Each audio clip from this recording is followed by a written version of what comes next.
சாமி. சொல்லுங்க சாமி. ஒரு சில கேள்விகளுங்க ஐயா. ஒரு சிலதான், 1000 கேள்வி தான் கேட்குறீங்களே, அப்புறம் ஒரு சிலதுன்னா.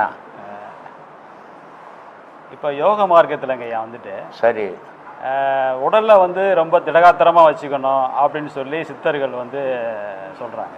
உடலை நல்லா வச்சுக்கணும், பராமரிக்கணும். ஆமா, உடலுக்குள்ள உத்தமன் இருக்காரு, அதனால இந்த உடலை நீ நல்லா பராமரிக்கணும். சரி.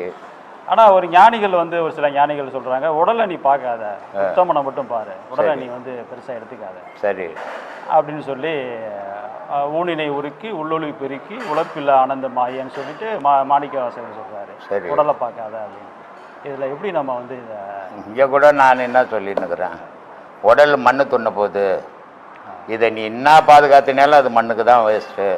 அதை எவ்வளோ கொழுன்னு வளர்த்தினாலும் அவ்வளோதான், எவ்வளோ எக்ஸசைஸ் பண்ணி என்ன வச்சுருந்தாலும் மண்ணுக்கு தான் இல்லையா? ஆனால் இந்த உடலை அவர் திருமூலர் சொல்கிறார்,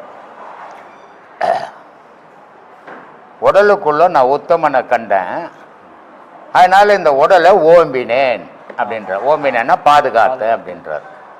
இதை கண்டபடியாக கெஞ்சாச்சு, தண்ணி அச்சு, தம் அச்சு நாசனம் பண்ணாதடா, இது உடலுக்குள்ள உத்தமம் இருக்கிறான், அதை பாதுகாத்துக்கும். இந்த உடல் நல்லா இருக்கிற வரைக்கும்னா உத்தமையில் இருப்பான் அப்படின்னு அவர் சொல்கிறார்.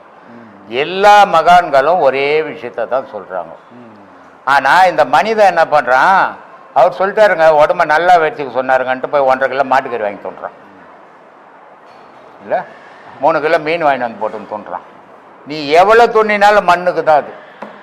இதை ரொம்ப அழகாக பட்டினத்தை சொல்கிறாரு, அடப்பாவி பட்டாடை கட்டி வளர்த்த இந்த உடம்ப நல்லா துண்ணு கொழுன்னு வளர்த்த நரி சொல்லுது எனக்கு சொந்தம் அந்த உடம்பு இருந்தது. பெரியபாளையம் போனீங்கன்னா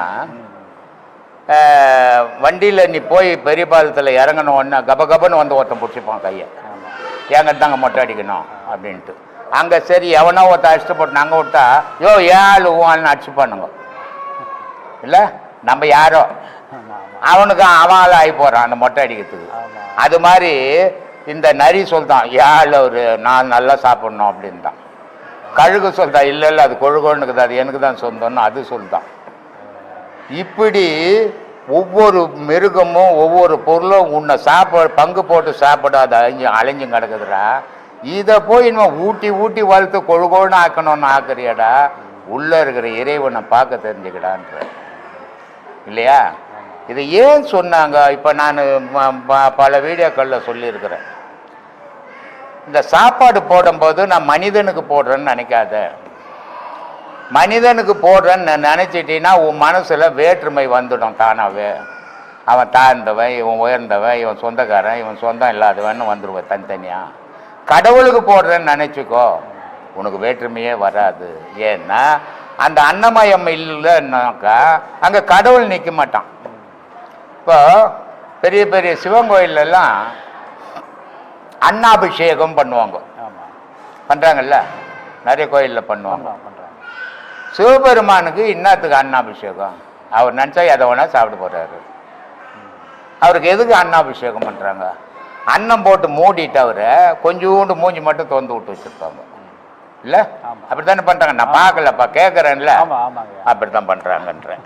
சரி, அப்படி பண்ணுறாங்க. அது ஏன் அந்த கல்லில் போய் அன்னாபிஷேகம் பண்ணிட்டா என்ன வந்துட போகுது உனக்கு? அப்புறம் அதெல்லாம் ஒன்றா தள்ளி பிரசாதம் கொடுப்பாங்க, இல்லை? இந்த உடல் சாப்பாட்டால் அது அன்னமய கோஷம்னு பேர் இதுக்கு. இதுக்குள்ள சிவபெருமான் இருக்கிறாருன்ற அர்த்தத்துக்காக அந்த கல்லில் அந்த அன்னமய சாப்பாட்டை போட்டு மூடி இதுக்குள்ள கடவுள்கிறாரு அப்படின்னு காட்டுறதுக்காக அதை வச்சுக்கிறாங்க. அது அடையாளம், இது நிஜம் இல்லை? அப்போ இதுக்கு சாப்பாடு போடும்போது உனக்கு வேற்றுமை இல்லாமல் நான் கடவுளுக்கு போடுறேன் அப்படின்னு நினச்சி போட்டா உயர்ந்தவன் தாழ்ந்தவன் ஜாதி சொந்தம் பந்தம் எதுவும் தெரியாது. ஆனால் நீ அந்த சாப்பாடு போடும்போது மனுஷன்ட்டின்னா சொந்தக்காரன் உயர்ந்தவன் தாழ்ந்தவன் எல்லாருக்கும் வந்துடும். கொஞ்சம் வசதியான ஒரு பிரேஸ்லெட்டு போட்டுன்னு ஒரு செயின் போட்டணுன்னா அவரை கை பிடிச்சிட்டு போய் உள்ளே உட்கார வச்சு போடுவேன். என்ன மாதிரி இப்படி வந்துட்டா நடு ரோட்டில் பிழிஞ்சு தூரந்து போடுவேன். இந்த வேற்றுமை வரக்கூடாது. வரக்கூடாதுன்னா நீ கடவுளுக்கு போடுறேன்னு நினச்சிக்கோ, அந்த வேற்றுமை வராது அப்படின்னு சொல்கிறேன். இதை தான் மகான்களும் சொல்லியிருக்கிறாங்க. உடல் அவசியம், உடல் இருந்தால் தான் உத்தமம் இருப்பான். ஆனால் இந்த உடல் அவசியம் போட்டு நீ கண்டதை போட்டு அடையக்கூடாது, பராமரிக்கணும். ஏன்னா கடவுள்ன்றது ஒரு சுத்த பொருள். நீ அதை அடைய போறன்னு சொன்னா நீ முதல்ல சுத்தமாயிடணும். நீ கண்ட கவுச்சு கட்டுமாந்திரத்தெல்லாம் துண்ணு போட்டு கடவுளை நான் கும்பிட்றேன் நீனா அருவருப்பா இருக்கும் உன் மனசு, இயற்கையாகவே வந்துடும். அதனால அந்த இறைவனை வழிபடும் போது சுத்தமாக வழிபடணும், உடலை பாதுகாக்கணும். ஏன்னா உத்தமாக இருக்கிறோம், இது ஒரு ஊடு மாதிரி. இதுக்கு தானே சொன்னார், காயமே இது பொய்யடா சிவ காற்றடித்த பையடா மாயனாராம் கொயவன் செய்த மண்ணு பாண்டம் ஓடடா. இது ஓடு தானே இது இல்லை? இது எதுக்கான உதவுமா? ஒரு ஆடு செத்து போச்சுன்னா அது ஆடை அறுத்து கறியாக்கிடுவான், தோலை உரிச்சு மோளத்துக்கு வச்சிருவான். மாடு செத்து போனால அப்படிதான். ஆனால் இவ்வளோ உயர்ந்தவன் செத்து போனா இது எதுனா ஒரு தோல் கறி அடிக்கிறான்னா டும்மு டும்முன்னு அடிக்கிறப்பா தனப்பாரு. ஏன் அச்சா என்னப்பா இவ்வளோ உயர்ந்தவன் ஆச்சா? ஆனால் அடிக்க முடியாது. ஏன்னா நெனான்னு காலில் விடுவான், துட்டு தூத்துனா. நைனா கையில் துட்டுனா ஒரே வதைப்பான். ஆனால் நைனான்னு கும்பிட்டவன் செத்து போனோடனே எப்பமா எடுக்கிறது அப்படின்னுவான் இல்லை? அவ்வளோ உதவாத பொருள் இது. ஆனால் இதுக்குள்ளே தான் உத்தமாக இருக்கிறான். அதனால இதை பராமரிப்பு பண்ணிக்கோ. பராமரிப்பு பண்ணுறேன்னு கண்டதை வச்சுன்னு அது கொட்டாத, குப்பையில் கொட்டுற மாதிரி. அது கடவுள் தானாக வெளியே போக ஆரம்பிச்சிருவோம், அப்புறம் நீ அனாதி ஆயிடுவ அப்படின்றது மகான்கள் சொல்லிடுறாங்க. சொல்லு சாமி, பண்ணிக்கணும். உட்கார சொல்லுப்பா. பக்தி மார்க்கத்திலங்கய்யா, பக்தி இல்லைங்கய்யா, சரி, கோயில்களுக்கு கூப்பிடுறதுக்கு அவங்களுக்கு ஒரு உத்தரவாதம் கொடுக்குறாங்க. இந்த கோயிலுக்கு வந்தீங்கன்னா இந்த நோய் சரியாயிடும், இந்த கோயிலுக்கு போனீங்கன்னா குழந்தை பிறக்கும், இந்த கோயிலுக்கு வந்தீங்கன்னா உங்களுக்கு வந்து கல்யாணம் நடக்கும். சரி, இந்த மாதிரி ஒரு உத்தரவாதம் கொடுத்து அழைக்கிறாங்க. சரி, இதே மாதிரி ஆன்மீகத்தில் வந்து உத்தரவாதம் கொடுக்க முடியுமா? அப்படி கொடுப்பது ஒரு நல்ல ஞான மார்க்கமாக ஆகுமா? ஞானம்ன்றது வேற, பக்தின்றது வேற. ஞானம்ன்றது தனக்குள்ள ஆராயிருது, பக்தின்றது ஊரில் எத்தனை கோயில் இருக்குது, எங்கெங்கே போனால் என்ன நடக்கும்ன்றது.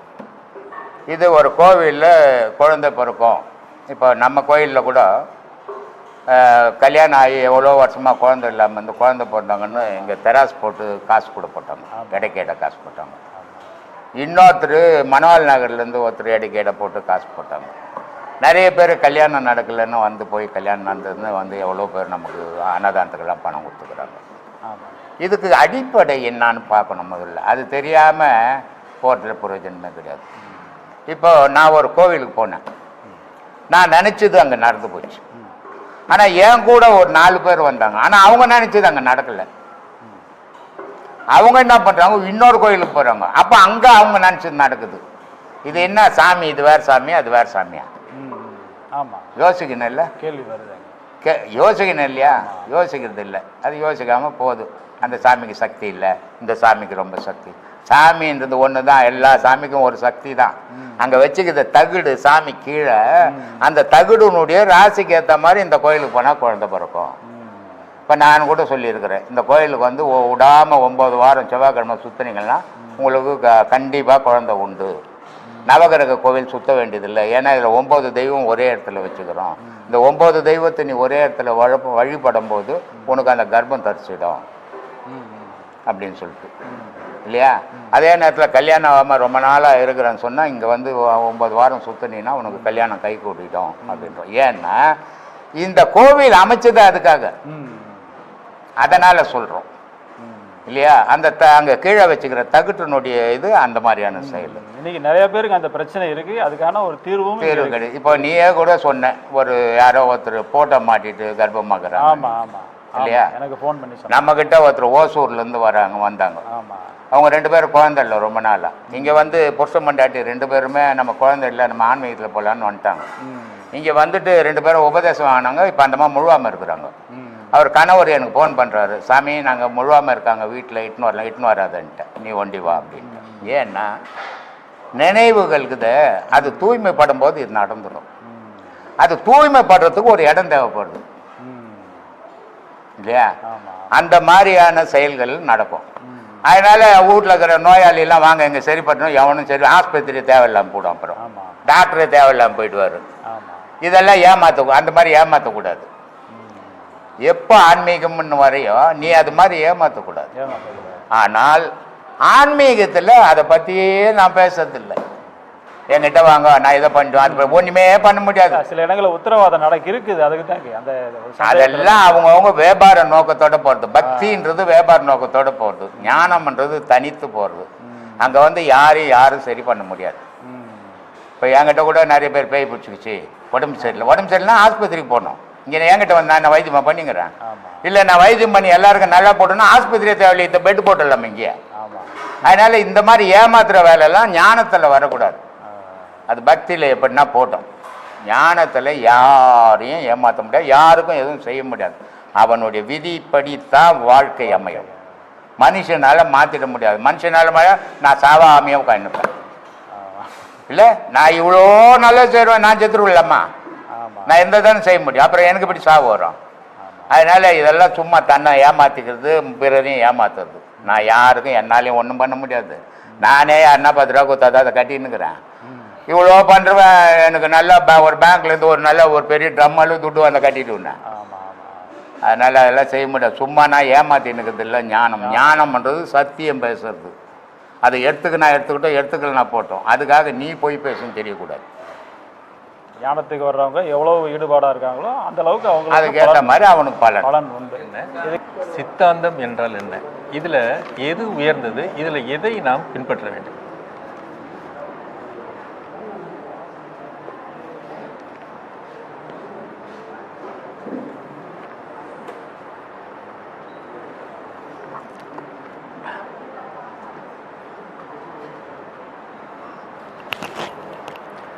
வேதாந்தம், சித்தாந்தம்.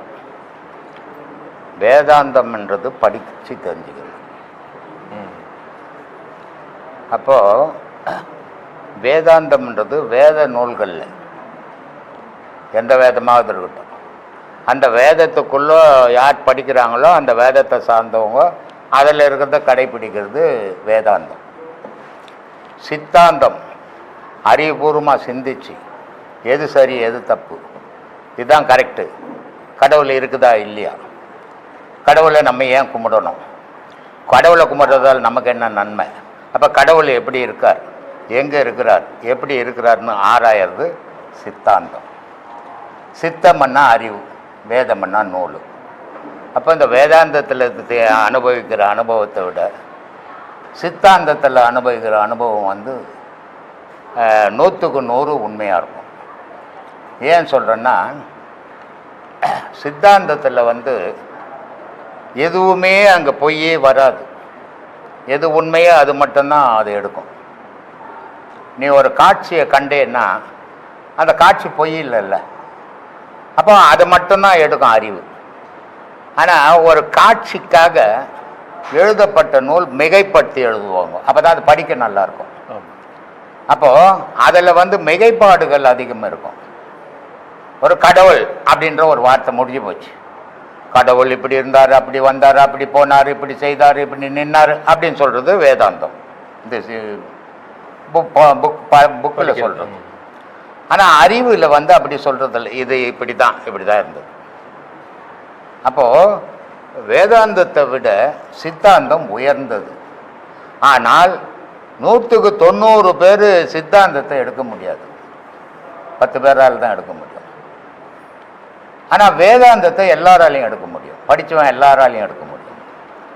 அதனால் சித்தாந்தம் பரவி, வேதாந்தம் வந்து பரவி இருக்கும், சித்தாந்தம் வந்து பரவி இருக்காது, ஒரு சிலர்கிட்ட தான் இருக்கும். அந்த ஒரு சிலரில் தான் சித்தாந்தத்தில் இருந்தவங்க தான் ஞானிகள். ஏன்னா யாரும் காலேஜ் போய் படித்தவங்க கிடையாது இல்லையா.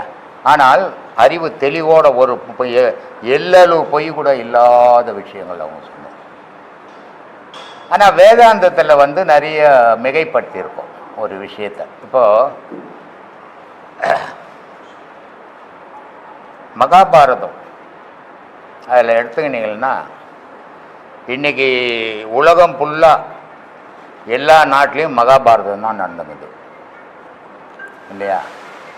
அடுத்தவன் பொண்டாட்டிட்டுன்னு போகிறது, அடுத்தவன் சொத்தை அபகரிக்கிறது, அடுத்தவனை ஏமாத்துறது, இது எல்லா விஷயமும் மகாபாரதத்தில் அடக்கும். மகாபாரதத்தில் இல்லாத ஒரு விஷயம் உலகத்தில் கிடையாது. அப்போது இன்றைக்கி உலகம் முழுக்குமே நடந்துக்கிட்டு மகாபாரத விஷயந்தான் நடந்துக்கிட்டு, மகாபாரத அரசியல் தான் நடந்துக்கிட்டு. அப்போது அந்த மகாபாரதம்ன்ற விஷயத்தில் இப்போ பீஷ்மர் அவர் ஒரு பெரிய வீரன். ஆனால் பீஷ்மருங்க அவர் ஒரு பெரிய வீரங்க, இது சித்தாந்தம். பீஷ்மருங்க இப்படி பண்ணுவார், அப்படி பண்ணுவார், இதை கற்றுக் கொடுப்பார், அதை கற்றுக் கொடுப்பார், இதை செய்வார், அதை செய்வார்ன்றது வேதாந்தம். ஒரு மனுஷனை பற்றி பேசுறது தான். ஆனால் வேதாந்தத்தில் பேசப்படுறது வேற, சித்தாந்தத்தில் பேசப்படுறது வேறு. சித்தாந்தத்தில் ஒரு கேள்வி ஒரு பதில், வேதாந்தத்தில் ஒரு கேள்விக்கு 1000 பதில். இதுதான் சித்தாந்தத்துக்கும் வேதாந்தத்துக்கும் உள்ள வித்தியாசம். நன்றி சாமி. சொல்ல செய்யும் தவறுகளால் தான் நமக்கு கோபம் வருது. இப்போ உங்களை போன்ற ஞானிகள்லாம் அடுத்தவங்களை செய்யும் தவறுக்காக வேண்டிய தண்டனையை நீங்களே அனுபவிச்சுக்கிறீங்க. இப்போ கோபம் வருது, அதுவே ஒரு பனிஷ்மெண்ட், ஒரு தண்டனையை வந்துக்கணும். அவங்க பண்ண தவறுக்கு தான் நமக்கு கோபம் வருது, ஏன் அவங்க பண்ண தவறுக்கு நமக்கு தண்டனை வருது? கேள்வியாக தான் சார். சூரியன் அவ்வளோ வெப்பமாக காயுது, ஆனால் அது சுடுமா? சுடுமா? சுடுமா சாமி? பார்த்தா சுடாது. ஆனால் உலகத்தில் இருக்கிறதெல்லாம் சுடும். அது மாதிரி நான் கோவப்பட்ட என் கோவம் என்ன சுடாது, எதிர இருக்கிறவங்களெல்லாம் சுட்டுடும் இல்லையா? ஆனால் முதல்ல நான் கோவப்படுறதை குறைச்சிக்கணும். அந்த கோவப்படுறதை குறைக்கிறதுக்கும் அதிகப்படுத்துறதுக்கு தான் மனிதன்னு பேர். மிருகத்துக்கு அது கோவப்படவும் தெரியாது, குறுக்கவும் குறைச்சிக்கவும் தெரியாது. அதனால் தவறு அப்படின்றது எல்லாரும் செய்யக்கூடியது. எல்லாரும் உத்தமர்னு ஒத்தனையும் சொல்ல முடியாது இந்த உலகத்தில். ஆனால் தவறுகளை திருத்திக்கணும், அவன் தான் மனுஷன். அப்படி திருத்தணும்னா பலருக்கு நன்மை கிடைக்கும், தீமை கிடைக்காது. ஆனால் திருத்திக்கலைன்னா நன்மையும் தீமையும் கலந்து கிடைக்கும். ஒரு திருடன் போய் திருடுறான், திருடிட்டு வந்து அவனே சாப்பிட்றது இல்லை. ஒரு வீட்டில் திருடிட்டான், அந்த வீடே பாழ போச்சு. ஆனால் அதை திருடின்னு வந்தது அங்கே இவங்ககிட்ட 10 பேர் சாப்பிட்டுன்னுக்குறான் இல்லையா? அப்போ இவனுக்கு அது சுகமாகுது, ஆனால் அவனுக்கு அது துன்பமாகுது. அப்போ இன்பமும் துன்பமும் சேர்ந்ததான் சாமி உலகம், இன்பமும் துன்பமும் சேர்ந்ததான் வாழ்க்கை. ஆனால் இந்த துன்பமாக இருந்தாலும் இன்பமாக இருந்தாலும் இன்பமாக அடுத்தவங்களுக்கு கொடுக்கலாம், துன்பத்தை நீ மட்டும் அனுபவிக்க கற்றுக்கோ, பிறருக்கு கொடுக்க நினைக்காது. அதான் வாழ்க்கை. அகப்பை சித்தர் சொல்கிறார், நஞ்சுண்ண வேண்டாவே அகப்பே நாயகன் தாழ் பெறவு. கடவுளை அடையிறதுக்கு நீ ஒன்றும் விஷம் சாப்பிட வேணாங்க, ஈஸியாக போய் அடையலாங்க. நீ இன்னமும் விஷம் சாப்பிட்ற மாதிரி அதை கண்டாவே பயந்து ஓடினுக்கிறவர் அப்படின்ட்டு சொல்கிறார். நஞ்சுண்ண வேண்டாவே அகப்பே நாயகன் தாழ் பெறவே, நெஞ்சி மலையாத அகப்பா. ஐயோ என்னால் முடியாதுப்பான்னு நினைக்காது, என்னால் முடியாது. அதனால் சொல்கிறார், நெஞ்சி மலையாதே அகப்பே நீ ஒன்றும் சொல்லாது, பராபரமானதடி அகப்பை பறவையாய் வந்ததடி, தராதலம் ஏழ்புவியும் தானே படைத்ததடி. இறைவன் 7 உலகத்தையும் இறைவன் தான் படைச்சாண்டா. அது எங்கேருந்து படைச்சாண்டான்னா ஆகாயத்திலிருந்து தூவி படைச்சாண்டா. சொல்கிறான், தராதரமான எழுபுவியும் அகப்பே தானே படைத்ததடி, நாத வேதமடி நல்நடனம் கண்டாயோ, பாத சக்தியடி பரவிந்து நாதமடினா. ஆகாயத்திலேருந்து வந்த விதையிடாது.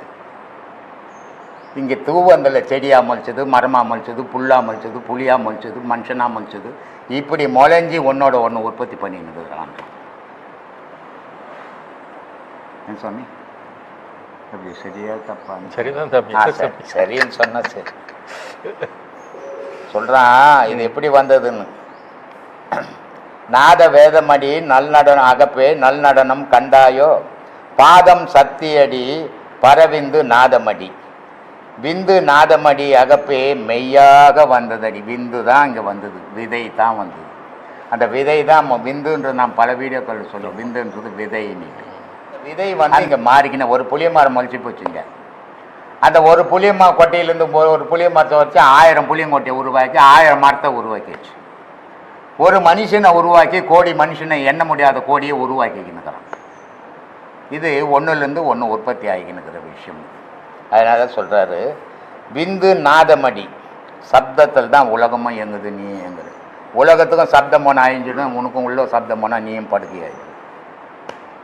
அதனால் சொல்கிறாரு, பிந்து நாதமடி மெய்யாக வந்ததடி 5 பூதமடி அதனிடம் ஆனதடி. இதில் விந்துலேருந்து தான் 5 பூதமும் பரவச்சு, நீர், நெருப்பு, காற்று, ஆகாயம், பூமி. இப்படி எல்லாமே இறைவனிடம். அந்த உன்னால் என்னால் செய்ய முடிஞ்சது ஒரு உலகத்தையே நீ நாம் செய்யணும் உட்காந்துங்களாம். எத்தனை விஞ்ஞானிகள், எவ்வளோ விஞ்ஞான முன்னேற்றம் இல்லை, எவ்வளோ ஆராய்ச்சியாளர், எவ்வளோ அறிவாளிகள் எல்லாரும் சேர்ந்து ஒரு கிளாஸ் தண்ணியை உண்டாக்க முடியுமா? முடியுமா? முடியாது. அப்போ இறைவனால் தான் உண்டாக்கும். ஒரு பிடி மண்ணை உண்டாக்க முடியுமா? உண்டாக்க முடியாது. இந்த மண்ணிலிருந்து பலவா செய்வேன், ஆனால் மூலப்பொருள் அவங்ககிட்ட வந்த பொருள் தான் எடுப்பேன். நிறங்கள் 1000 நிறங்களை மாற்றி மாற்றி கலர், இந்த கலர் நல்லாகுதா அந்த கலர் நல்லாகுதான்னு கேட்குறீ. அத்தனை கலரையும் அவன் படித்த கலர் அதுலேருந்து தான் மாற்றி போட்டுன்னு. நீ சுயமாக எதுவுமே செய்யும். ஒரு சிலர் வாழ்க்கையில் வந்து பிறந்ததுலேருந்து வயசான காலம் வரைக்கும் ஒரே மாதிரியே இருப்பாங்க. அதாவது என்னென்னா வச்சா குடிமே அடித்தா மொட்டை அப்படின்ற மாதிரி. இப்போது கடவுள் இல்லைன்னாங்கன்னா அவங்களுக்கு எந்த மாற்றமும் இல்லாமல் அவங்க போய் சேர காலம் வரைக்கும் அந்த கடவுள் இல்லைன்னே பேசிகிட்டு இருப்பாங்க. அப்படியே அவங்க வாழ்க்கையில் எந்த மாற்றமுமே இல்லாமல் வாழ்ந்தாங்கன்னா அது சரியான வாழ்க்கையா, இல்லை அந்த மாற்றத்தை ஏற்படுத்துறது கரெக்டான வாழ்க்கையா? அது கடவுள் வாழ்க்கையே கிடையாது. அது கட்சி கொள்கை. அது ஏன்னா இதில் பல விஷயங்கள் இருக்குது. ஆதியில் வந்து மனிதனை அடிமைப்படுத்திட்டாங்க.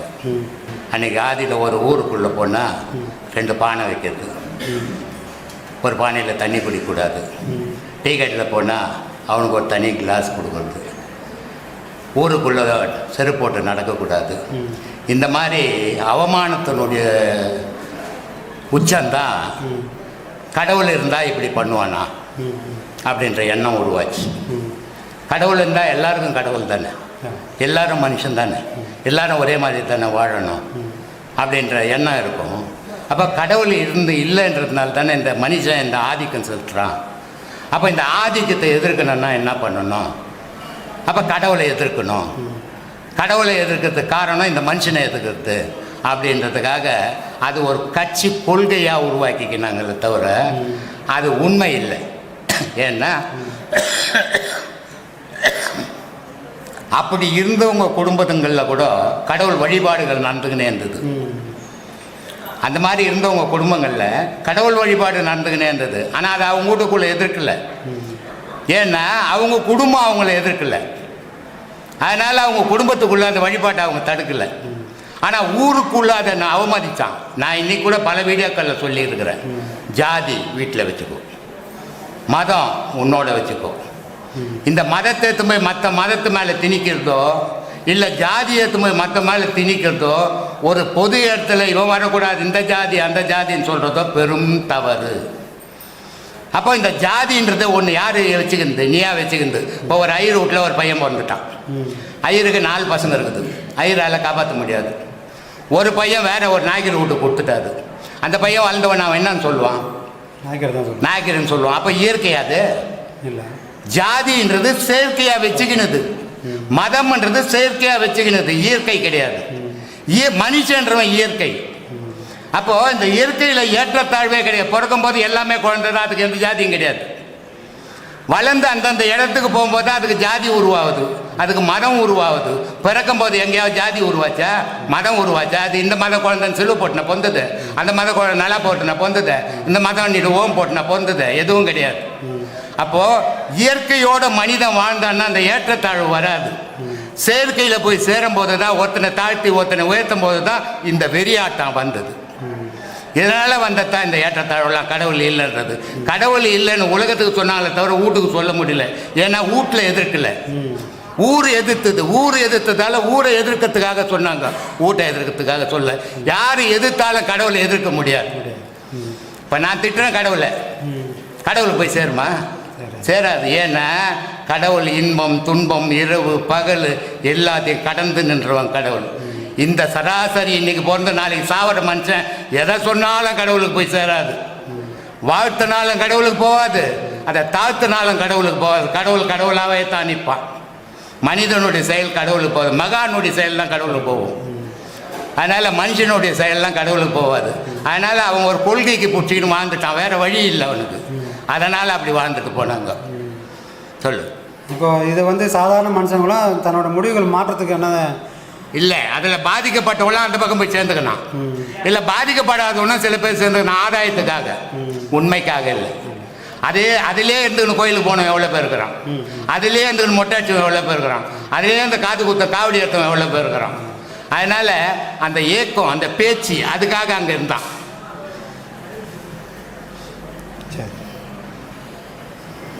ராமேஸ்வரம் போகணும் ஒரு தாய் தப்பனுக்கு ஆசை. ஆனால் அவங்களால வண்டி ஏறிலாம் போக முடியாது, உடம்பு சரியில்லை. ஆனால் அவங்களுக்கு ஆசை வந்து காசி பார்த்தாச்சு, ராமேஸ்வரம் போயிடணும் நான் அப்படின்னு ஆசை. புள்ளக்காரன் இந்த கருவாட்டு டோலி தெரியுமா, கருவாட்டு கூட தூக்கின்னு வருவோம், அந்த மாதிரி டோலி கட்டி ஒரு கூடையில் அப்பாவையும் ஒரு கூடையில் அம்மாவையும் காசிலேருந்து நடந்து வந்துக்கிறான் ராமேஸ்வரத்துக்கு. அவன் இல்லை புள்ள. ஒரு தாய் தகப்பன் வளர்ந்த பிறகு நம்ம 1000 வாயாடுறோம். ஆனால் நம்மளை வளர்க்க அந்த தாய் தகப்பன் எவ்வளோ சிரமப்பட்டிருப்பாங்கன்னு ஒரு நாளும் நினச்சி பார்க்கறதில்லை பிள்ளைங்க. எத்தனை இடத்துல அவமானப்பட்டிருப்பான், எத்தனை வாட்டி எத்தனை இடத்துல கடன் வாங்கியிருப்பான், அந்த தாய் எவ்வளோ கஷ்டப்பட்டு இருப்பான். இதை நம்ம பிள்ளைங்க யோசிக்கிறதே கிடையாது ஒரு நாளும். அதனால் அது வாலிப கோளாறு. அது எவன் ஒருத்தன் தாய் தகப்பனை தெய்வம் கூட பின்னாடி தான். அதுக்கு தான் மாதா பிதா குரு தெய்வம்னு. எவன் ஒருத்தன் தாய் தகப்பனை தெய்வமாக நினைக்கிறானோ அவன் தெய்வத்தில் வைக்கப்படுவான். எவன் ஒருத்தன் தாய் தகப்பனை அவமதிச்சுட்டு தெய்வத்தை வணங்கூடா கூட நரகத்தில் தான் வைக்கப்படுவான். இதுதான் தெய்வ தத்துவம்.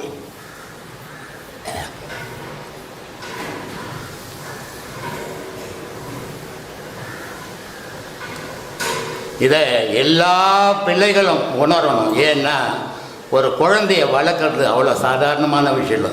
திடீர்னு ஒரு தரம் வரும், திடீர்னு ஒரு பேதி ஆகும், திடீர்னு ஒரு வாந்தி வரும். இவ்வளவும் அவங்களுடைய சுய இதெல்லாம் விட்டுட்டு அந்த பிள்ளைக்காகவே அவங்க வாழ்க்கையை தள்ளுறாங்க. அதை யோசிக்கிறதே இல்லை பிள்ளைங்க. அவங்க வளர்ந்து கொஞ்சம் உருவான உடனே இன்னும் கல்யாணம் ஆகி போச்சுன்னா இன்னும் தாய் தப்புன்னு அப்படியே ஓரங்கட்டி பிளாட்பாட்டில் விட்டுடுறாங்க. இந்த மாதிரியான பிள்ளைங்க நரகம்தான் கெதியை தவிர சொர்க்கத்துக்கு வாய்ப்பே கிடையாது. சொல்லுப்பா. ஐயா ஆத்மா வணக்கம். ஐயா ஆத்மா வணக்கம்மா. சொல்லு சாமி. குருவே சரணம். என்னப்பா அமிச்சிட்டிங்களா? சொல்லி தேவராஜ் சொல்லி அமிச்சியா? ஐயா நான் யார்கிட்ட எதுவும் கேட்கல. இல்லை, ஏதோ ஐடியா பண்ணி தான் வந்துக்கிறீங்க, தெரிஞ்சு போச்சு. கிட்ட இல்லை, சேர திருப்பி பரவாயில்ல விடு.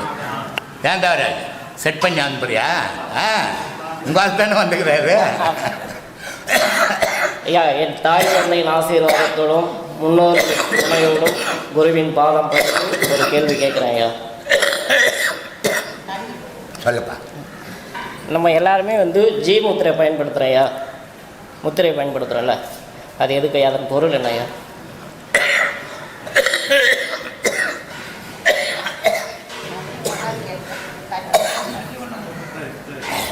உபதேசம் கொடுக்கும்போது சொல்லுங்கள்.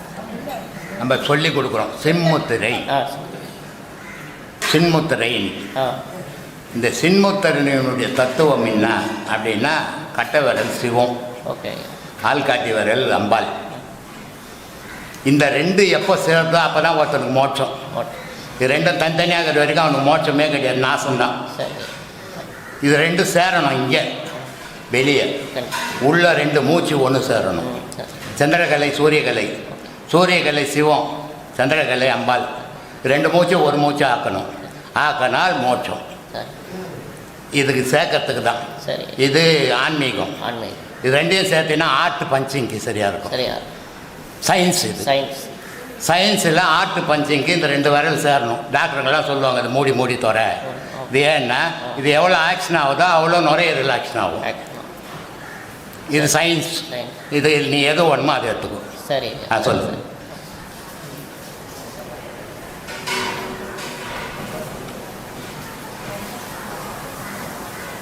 இன்னொரு கேள்வியா, இன்னொரு கேள்வி ஐயா. கேளு அடுத்து செட் பண்ணி அமிச்சிக்கிது பின்ன இல்லையா, நான் தான் கேட்குறேன். கரெக்டாக அமிச்சிட்டு உட்காந்து வேடி பார்க்குறாங்க. பார்த்துடலாம் இன்னைக்கு ஒரு வழின்ட்டு. ஐயா, அதிகாலையில் முருகருக்கு வந்து பரணி அபிஷேகம் பண்ணுறாங்க. அது பரணி அபிஷேகம். பரவ பரணி அபிஷேகம். பரணி அபிஷேகம். பரணி அபிஷேகம் முருகருக்கு வெடிகாலம் பண்ணுறாங்க. சரி. அதன் பொருள் என்ன ஐயா? கர்ப்பாபிஷேகம்னு அர்த்தம். கர்ப்பாபிஷேகம். பரணி தீபம் ஐயா? பரணி தீபம்னா பிறந்ததுன்னு அர்த்தம். பறந்ததுன்னு அர்த்தம். கர்ப்பத்தில் இருந்தது பிறந்துச்சு உலகத்தில் அப்படின்னு அர்த்தம். சரி. அப்புறம் வேற என்ன? அவ்வளோதான். சரி, முடிஞ்சிச்சப்பா சாமி. நான் மாதிரி கேடி பசங்க தெரியுமா நீங்கள்?